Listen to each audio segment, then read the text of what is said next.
Good morning, everyone. My name is Andy Hall. Starting off the day with cat and coffee. Second cup of coffee and a cat. What a great way to start a Friday.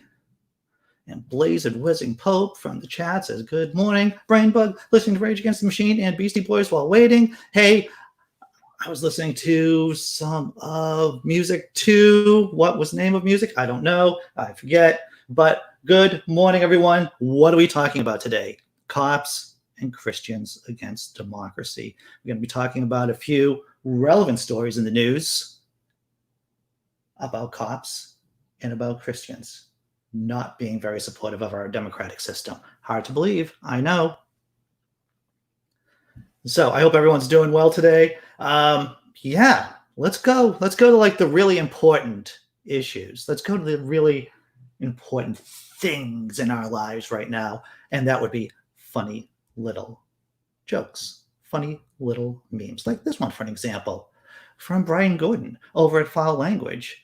We don't dump food on the floor. I'm watching you do it right now. No, you weren't. Holy crap, I'm raising a Republican. I went to school with Brian Gordon, great guy. Fantastic success that guy's had with Foul Language comics. Yeah, that cat really wanted to be in the box. The next joke, it's a little edgy. It's a little on the edge, everyone. It's a little edgy, so you've been warned. Here it is clearly shown that intercourse is more important than a meal, and that watching porn is more important than running for your life. I thought it was funny. I thought, considering the nature of what's going on in our society, considering the heaviness of the topics we're going to be talking about, I thought that would be something, a little bit of humor to grease up the wheels of the news cycle. Never again, LOL. Phil Lister, glad to see you.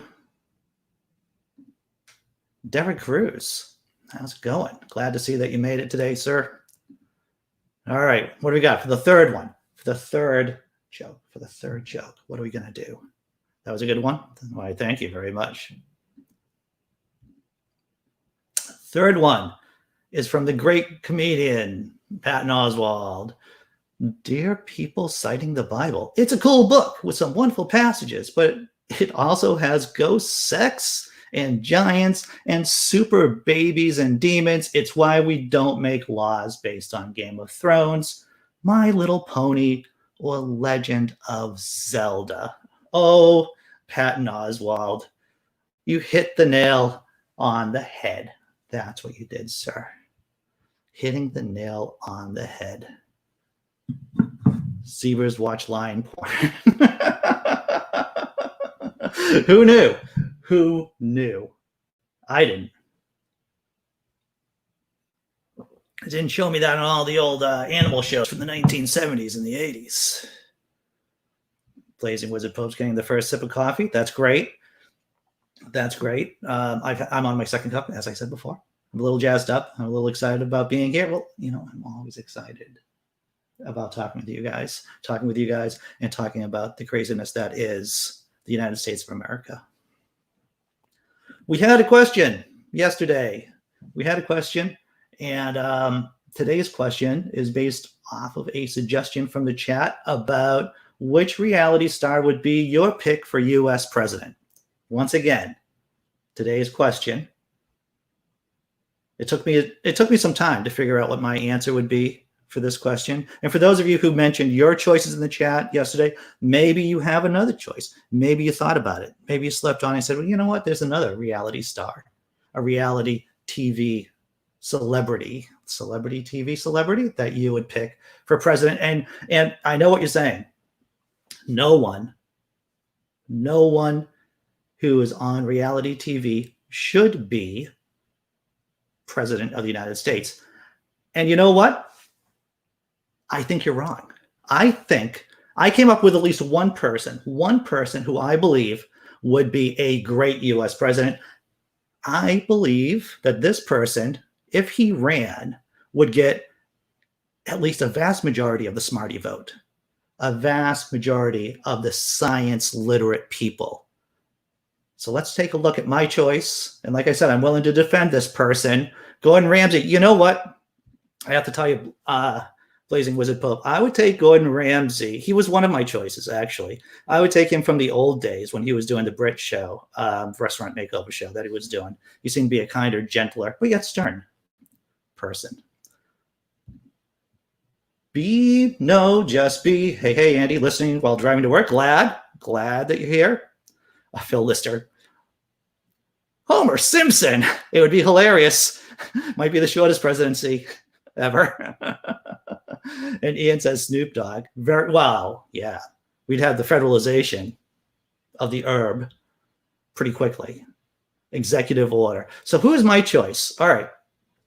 And I'm picking an old school picture of him too. Alton Brown from Good Eats. This is my pick. I stand and ready to defend the fact that he would be a super awesome, great president of the United States. This is the man who I would vote for, certainly above Joe Biden. Let me say that. If Alton Brown was a viable candidate, I would have voted for him above Joe Biden, and of course, above Trump.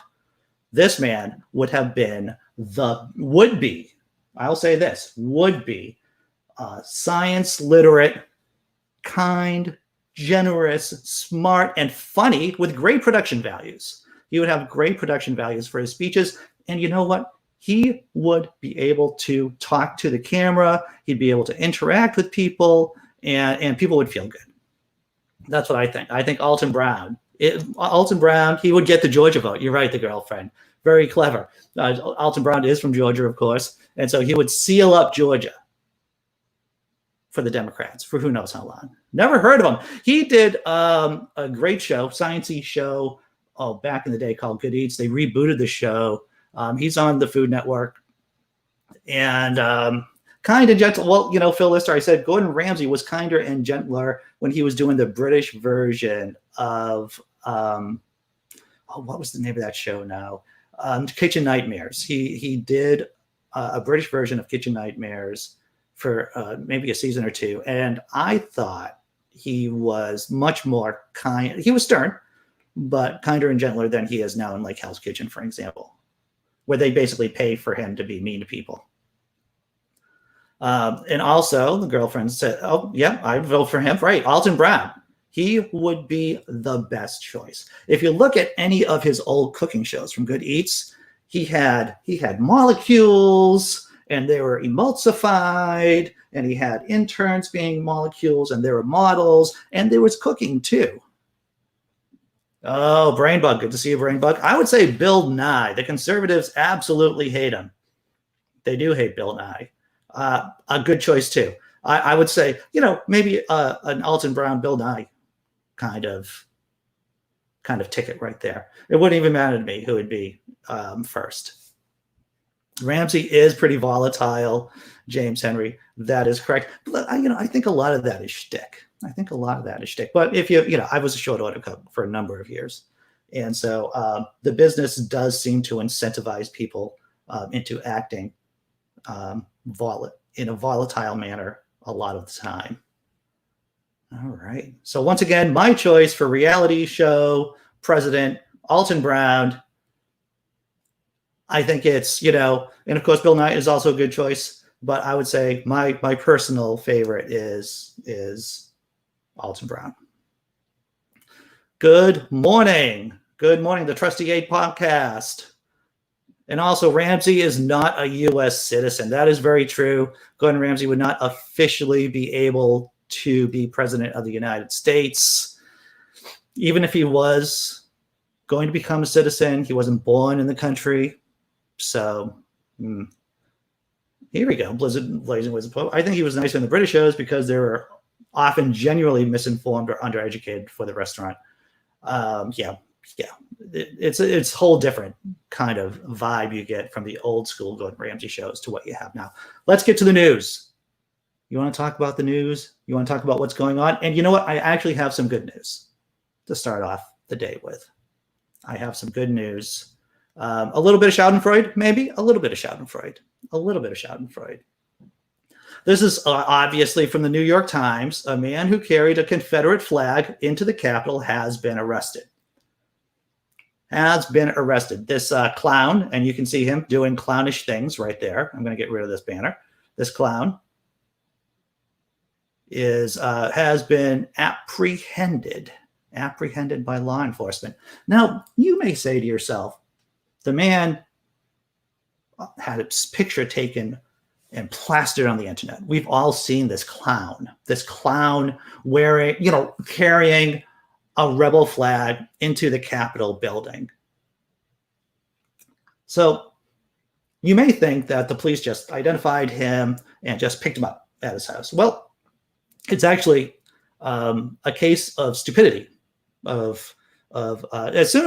Stupidity here in the United States of America is like this bottomless well. You look down it and you think you can see bottom, but it's always a little bit deeper. It's always a little bit deeper than you suspect.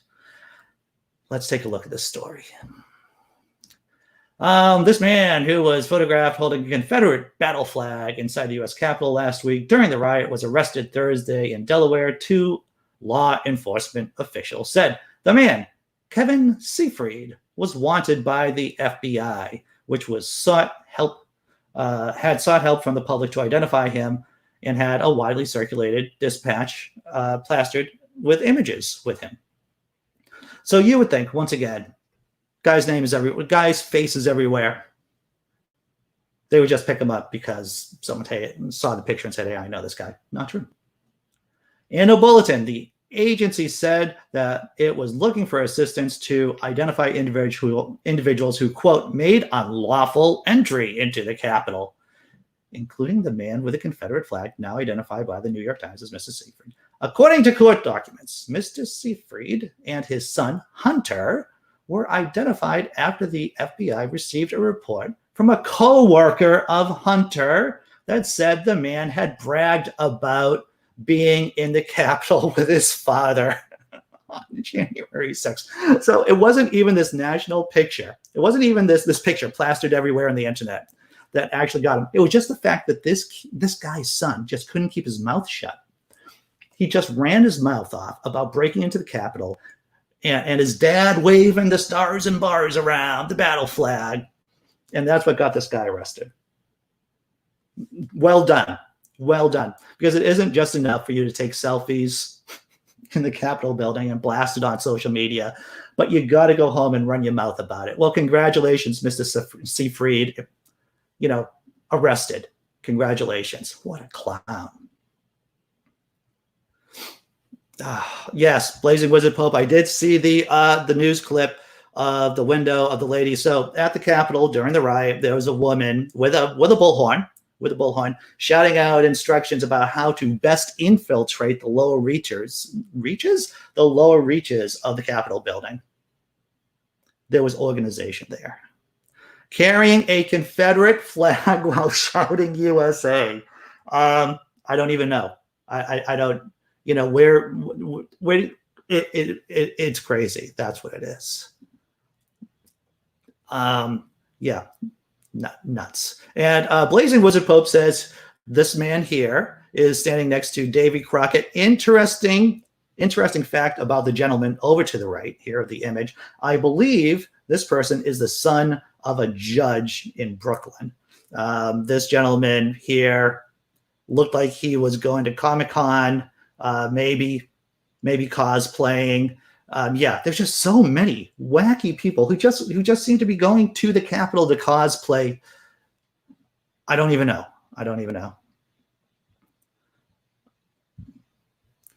Oh, video. Thanks for translating my ranty ravings, Andy Blazing. Sure. Brain bug, I didn't look up the Olympic swimmer. I'm sorry. Maybe all right. I'm writing it down. Olympic swimmer. See, I have some notes here and a green pen. Olympic swimmer.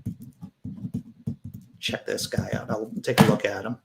Yes, one of them was the son of the judge. That was the gentleman dressed in furs? In furs? carrying a riot shield. This is the son of the judge down in New York City who broke into the Capitol building. Yeah. So that's our first. So this man is arrested. I'm guessing his son is arrested too, since they both broke into the Capitol building. I don't know. So that's our first story. The second story, I even forget what the second story is. It's going to be a surprise to me too. But it has to, so typically we do 3 news stories, right? The first story was the Confederate lunatic yelling USA, USA in the Capitol building, getting arrested because his son ran his mouth off to a buddy of his about breaking the law. The second story either has to be about Christians or cops fighting democracy. Let's take a look. Let's take a look which one it is.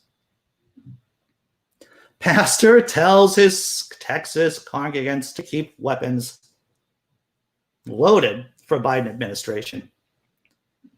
So you probably think like, oh, this is just another case of someone who's out of control, who has a congregation somewhere in Texas. And yeah, not everyone in Texas is crazy. I went to Texas one time with my girlfriend, and I didn't see anything too crazy, right? I'm not saying that every Christian is actively undermining democracy in this country, but they got a problem. They have a problem. There is a problem in that community. There's no doubt about that. What the F? Oh, Rage is here. I didn't even see Rage here. What's up, Rage? Good to see you, sir. Good to see you. We are talking about this particular story. Pastor tells his Texas congregants to keep weapons loaded.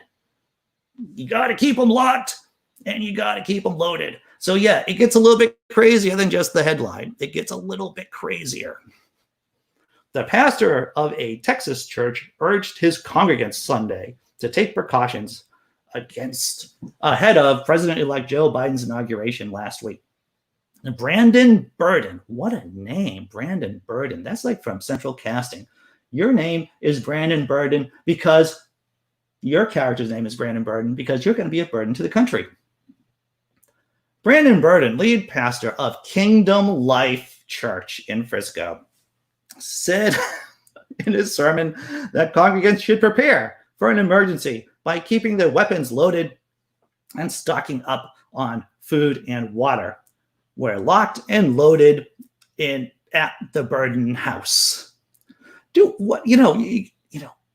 live in this alternative universe. A lot of these evangelical Christians, they just live in an alternative universe where they think BLM, Black Lives Matter, or militant lesbians are going to, barge into their house on January 20th, kick in the door, and make them marry their dogs or something like that. This is the kind of weird universe that these people live in.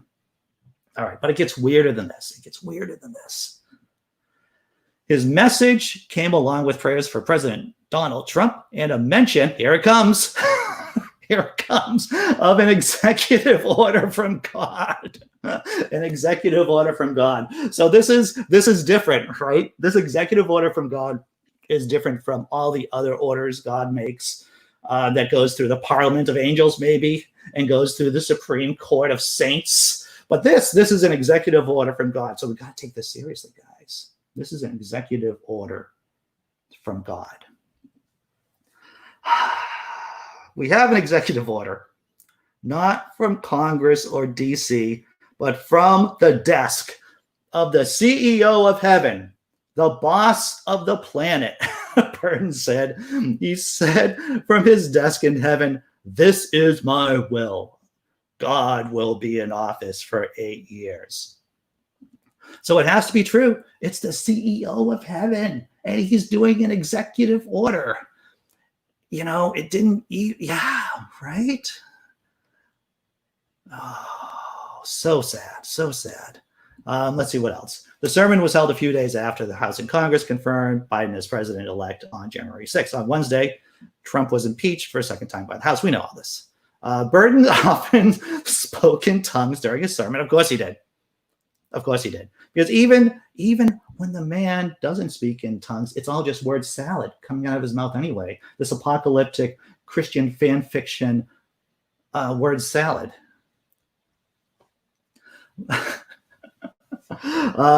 Burden often spoke in tongues during his sermon while an American flag and Texas flag were being waved in front of the stage.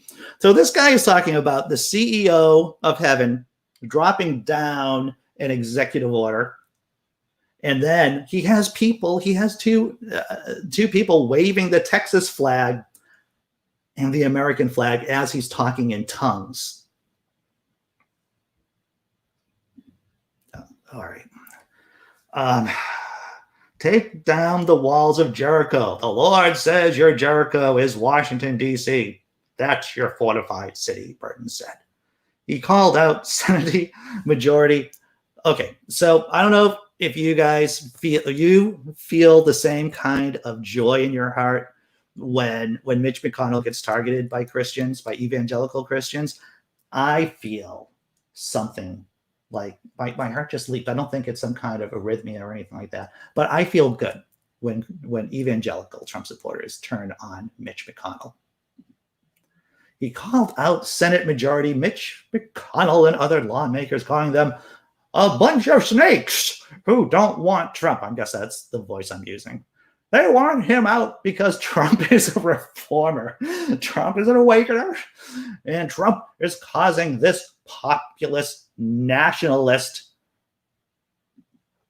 fascist, Christian fascist move, he added. So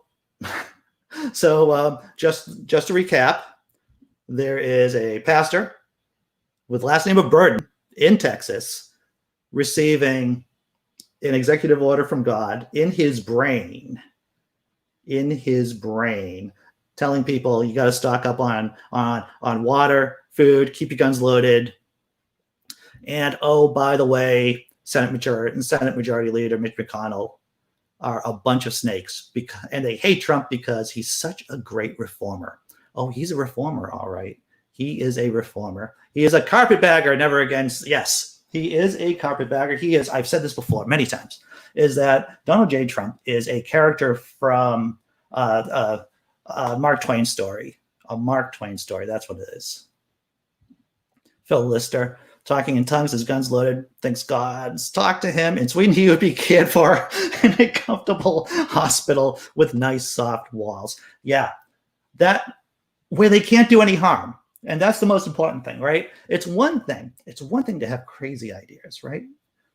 But it's another thing to go out and spread them and to get these gullible people to act out on your psychosis. What boils down to some kind of talk, that's like delusional. Let's see what else is going on in the chat. Brainbug mentions, yes, this man would be in Sweden and he would be receiving universal health care. It is my humble opinion. I said this on the late night show last Sunday, that the most efficacious, I used that word yesterday, I'm going to use it again, the most efficacious way that we could get rid of toxic Christianity in this country is to have universal health care for everybody. If we all have universal health care, if we all feel safe, the number one reason why people fall into bankruptcy in the United States of America is because of medical bills, right? We know that there is a positive relationship, a correlation between how miserable people are in a society and religiosity. If we make people less miserable, they'll be less religious. Did God run out of locusts to deliver his message? Oh, God equals the square root of -1. 10 points for you. 10 points.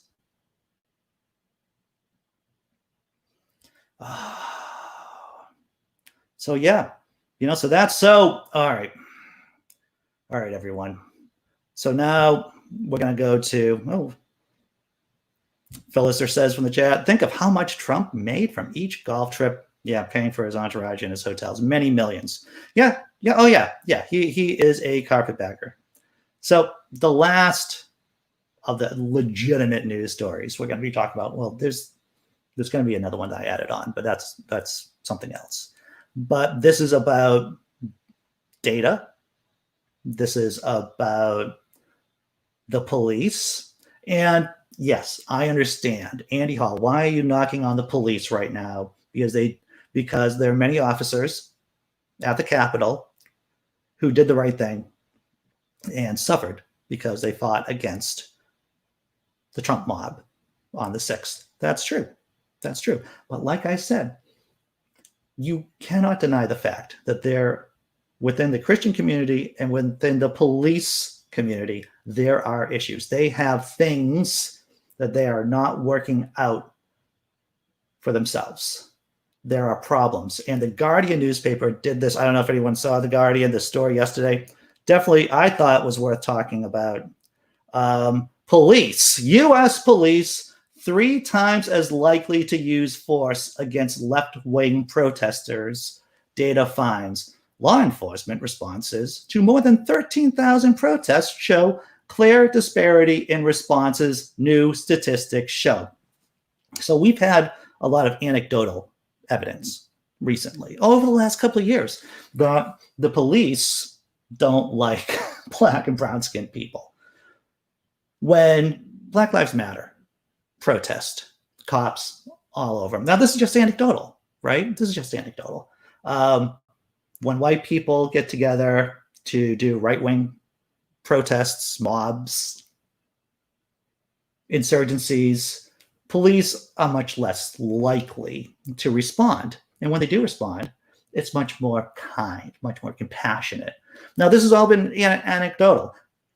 Of course, there are other studies that show that police, even just a cursory look on the internet will show you that cops are more likely to use lethal force with black men than with white men, for example. But this story here from The Guardian really does put it into focus. It puts numbers in there. It puts real data to support those anecdotal stories. Let's take a look. Let's dive in. Police in the United States. Oh, I should say before we start, right? These are just snippets of these stories. There are links to all of them in the description below. If you want to check out the stories yourself, I suggest that you check out the descriptions, click on the links. Police in the United States are 3 times more likely to use force against left-wing protesters than right-wing protesters, according to new data from a nonprofit that monitors political violence around the world. In the past 10 months, U.S. law enforcement agencies have used tear gas, pepper spray, rubber bullets, and beatings at a much higher percentage at Black Lives Matter demonstrations than at pro-Trump or other right-wing protests. Law enforcement officers were also more likely to use force against left-wing demonstrators, whether the protests remained peaceful or not. So that's right. You just have to go to a left-wing protest and you can do everything right. You can dot your I's, cross your T's, and you're still more likely to get attacked by cops or to have force used against you than at a right-wing protest. I'm just going to check the chat for a second, see how everything's going there. Neil, 604 Atheist. I didn't know you were here. All right. Back to the story in The Guardian about the police using force 3 times as often against left-wing protesters. Here we go. As Obama highlighted an earlier version of these statistics on the 8th of January, arguing that they provide a, quote, useful frame of reference. You know, President Obama, such a class act, right? Such a class act. I don't even think that I could muster this kind of response. It's like he looks at these statistics and he goes, yep, looks about right. And he's able to be cool about it and say, you know, it's a useful frame of reference for understanding Americans' outrage over the failure of the Capitol Police to stop a mob of thousands of white Trump supporters from invading and looting the Capitol on the 6th of January. Blah, blah, blah. Response that prompted renewed scrutiny of the level of violence and aggression American police uses against black versus white Americans. The new statistics come from the U.S. Crisis Monitor, a database created this spring by researchers at Princeton and the Armed Conflict Location and Event Data Project, ACLED, a nonprofit that has previously monitored civil unrest in the Middle East, Europe, and Latin America. So, so this organization, it has taken a look at what, up until the Trump administration, people would think, oh yeah, well, America isn't grouped in with those unstable societies, and right in the Middle East, in Latin America, and parts of Europe. But thank you, President Trump. You've been able to lump us into this category of societies that suffer from chronic political violence. The researchers found that the vast majority of the thousands of protests across the United States in the past year have been peaceful, and that most protests by both left and right were not met by any violent response by law enforcement. But there's a however coming up, everyone. There's a however. ACLED's data also shows that U.S. law enforcement agencies were more likely to intervene in left-wing versus right-wing protests in general, and more likely to use force when they intervened. American law enforcement agencies made arrests or other interventions in 9% of the 10,863 Black Lives Matter and other left-wing protests between the 1st of April 2020 and the 8th of January, compared with only 4% of the 2,295 right-wing protests. That's 9% versus 4%. That's a significant difference. Half of the time police made any intervention into a left-wing protest, it involved using violent force, ACLED found, compared to only about a third of the time for right-wing protests.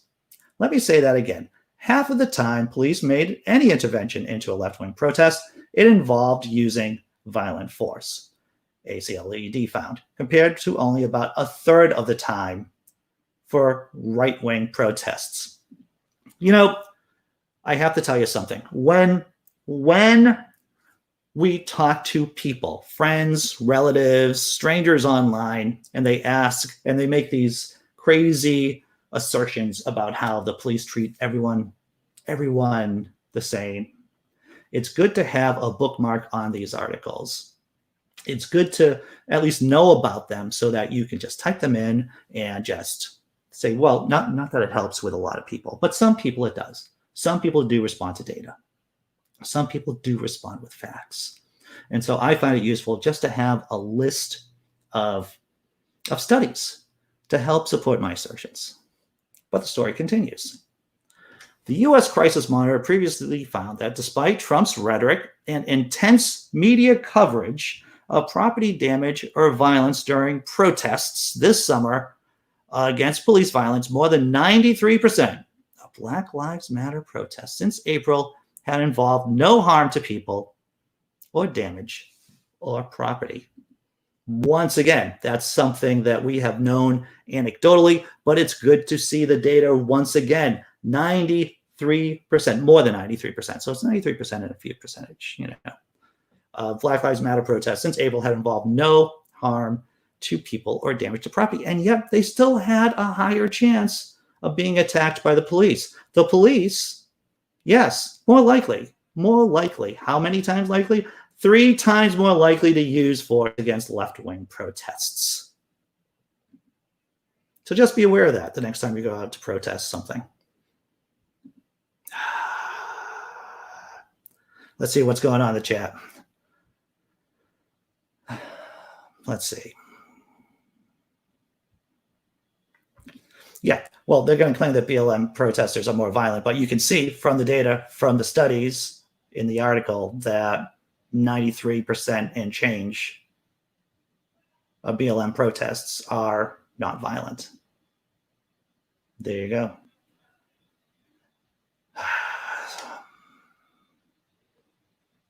Yeah, so, well, James Henry, you're right. The police have become income generators. They don't protect or serve anyone except the powers that be. When I was a big L libertarian back in the day, a long time ago, one of the big issues that the Libertarian Party was fighting against was the idea about the police being able to take your stuff, being able to asset seizure, I believe was the term. The idea that, they could just take stuff in case you're charged with a crime, especially if it's a drug crime. So guess what? If they found some pot in your car, they could seize your car. Stuff like that. Asset seizures. They are just like prisons. They have become a way for people to make money, for oligarchs to make money. The prison system, the police unions.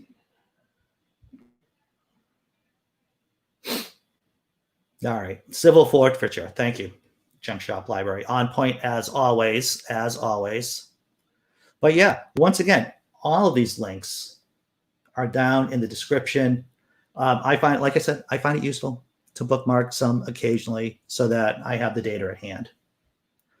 So there's so much to talk about, everyone, too. There's so much to talk about. And I try to limit my focus each day to get this done under an hour. What? Brain bug. Cops took my entire paycheck from my wallet when I was young because I was in the passenger seat with someone under the influence. Yeah. That's crazy. I'm sorry to hear that. I got hassled by the police once. I got hassled by the police when I was 16 years old or so. I was walking down the street in the great city of Brockton, and with a bunch of my buddies, and a cop was driving by and basically stopped us. And he thought we had thrown something at his car. There was a street sweeper. The street sweeper, kicked up a pebble and hit his car. This guy, he was just looking to harass us, right? They're just a bunch of skinny white boys basically walking down the street in a tough city. It was a tough city. And I wouldn't say anything to him. Because I don't know. I have issues with authority, everyone. I have issues with authority with everyone. And so he, my other friends were trying to talk their ways out of it. I wasn't saying anything. He came up to me and he flicked my nose. He flicked my nose just like that. I'm like, I'm not going to talk to you. I'm not going to talk to you because you flicked my nose. I've just kept keeping myself like that. So he threw us all into the back seat of the car. And a couple of my friends copped to it. I'm sorry for the pun. They admitted that they did something that they actually didn't do. Do I always tell my kids, don't talk to cops unless you have a lawyer? They also ripped the strings out of my guitar looking for drugs. That was like in 2005. Yeah, dude, I'm sorry to hear that. Out of control. That's why we need citizen oversight. I don't even know why this is a radical idea. We need citizen oversight of the police. The police cannot monitor themselves. The police cannot police themselves. Wall Street cannot police themselves. That's clear. The Catholic Church can't police themselves. We need citizen oversight of these institutions. There need to be audits. There need to be audits on police departments to make sure everything is working well. Critical Cripple says there is never anything for you to gain while talking to a cop. Yeah. And that's the thing, and you're right, Aunt. It just sounds juvenile, but that's the thing. These cops feel they're similar to the Trump protesters. They just feel like they can operate with immunity. They just feel like they can do whatever they want and nothing's going to happen to them. That's okay. You can't type to their age. That's okay. This is a safe space for people who can't type, for smart people who can't type,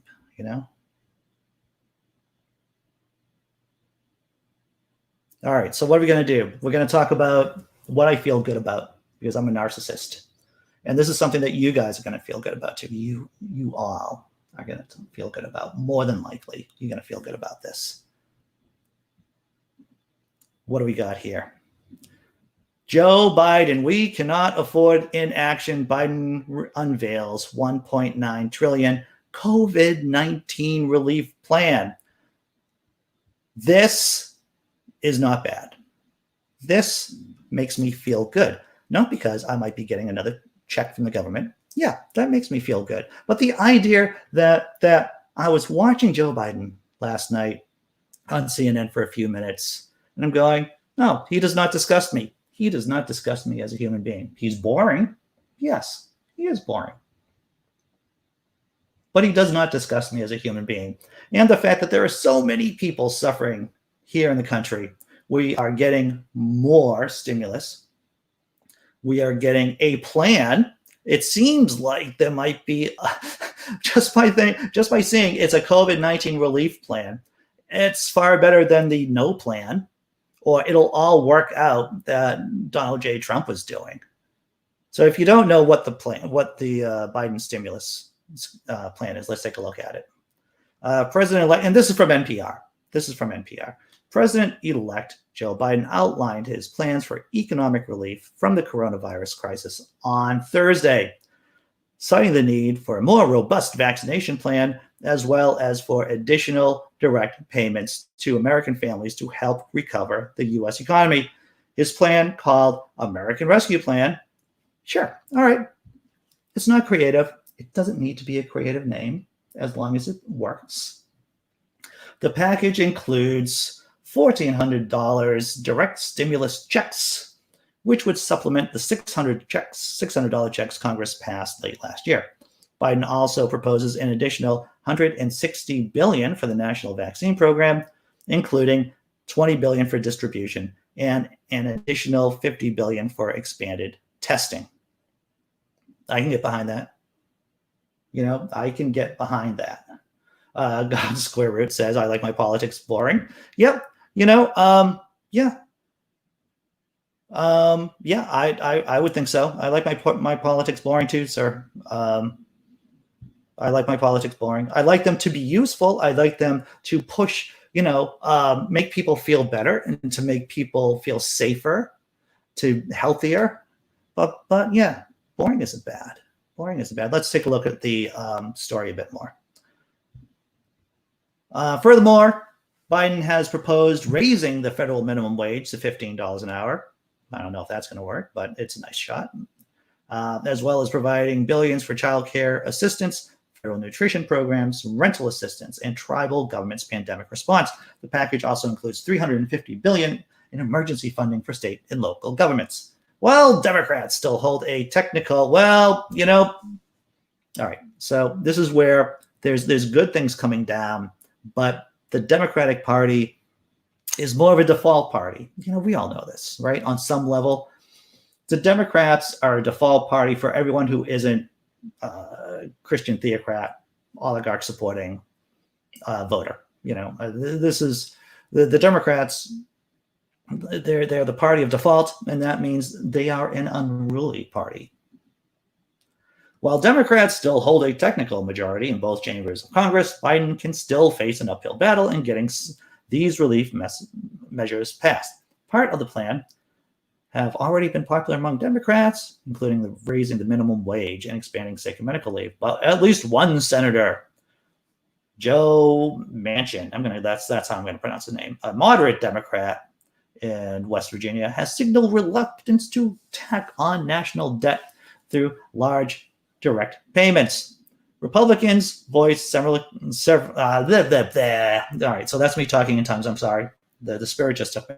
Republicans voiced similar concerns throughout negotiations in the last package. Well, why Republicans are suddenly so concerned about the deficit? Because they're never concerned about the deficit when it comes to giving out paychecks to rich people. Because it's about giving money to poor people, to everyday Americans. There is always money in the system. There's always money, right? There's always money. There's money to have troops in Iraq. There's troops to fight war, which that's what they're doing, nation building, whatever you want to call it, in Afghanistan, to have 13 aircraft carriers, 11 aircraft carriers. I think there's money to go around for everyday people. And if there isn't money to go around, well, how about raising taxes? How about raising taxes on the 1%? Maybe that would fund something useful in this country. Christ. The Holy Spirit is consuming Andy. That's right.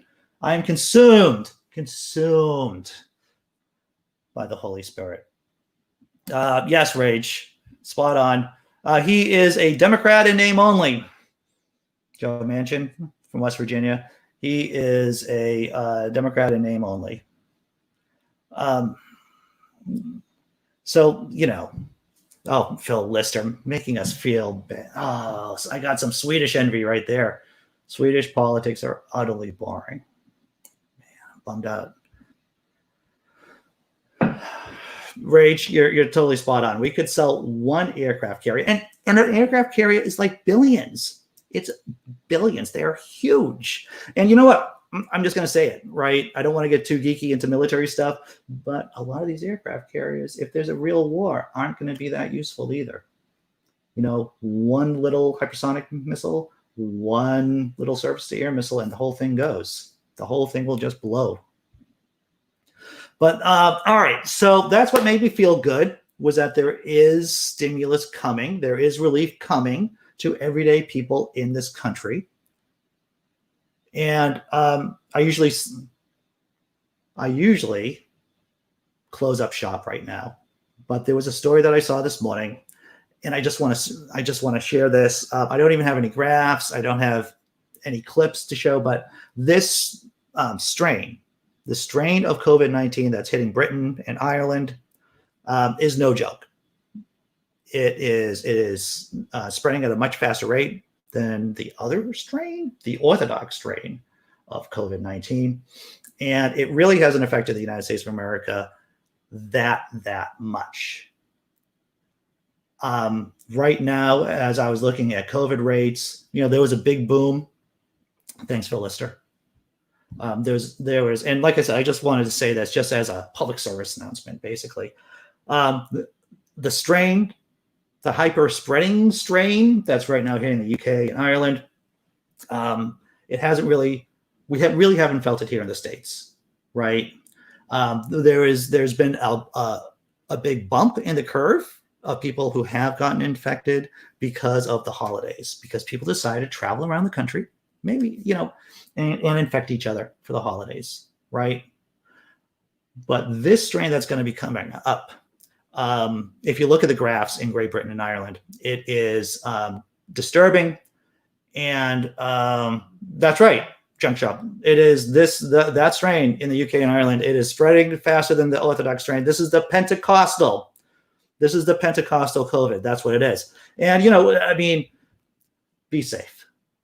Do not be lulled into thinking that the worst is over, right? More than likely, if what we've seen in the UK and Ireland, oh wow, James Henry, I'm really sorry to hear that. My brother-in-law has COVID and he is in an induced coma.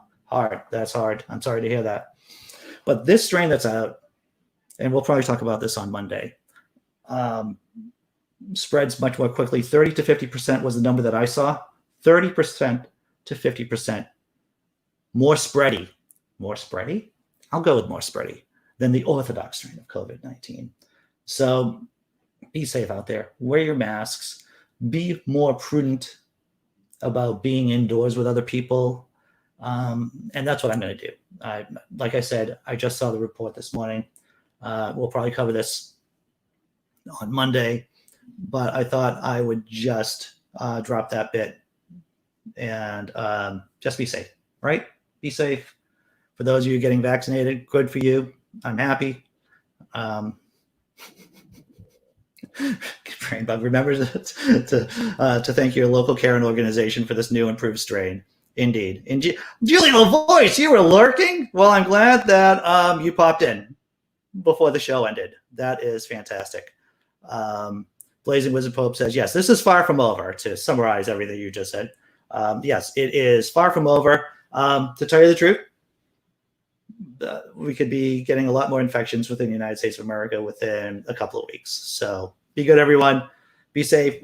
Come back next Monday, 9 a.m. We're going to do this all over again. We're going to share some laughs. We're going to have some fun. We're going to share some stories. Take care, everyone. Oh, you were sleepy? That's okay. That's okay, Julie. Take care, everyone. Be strong. Be safe. Bye.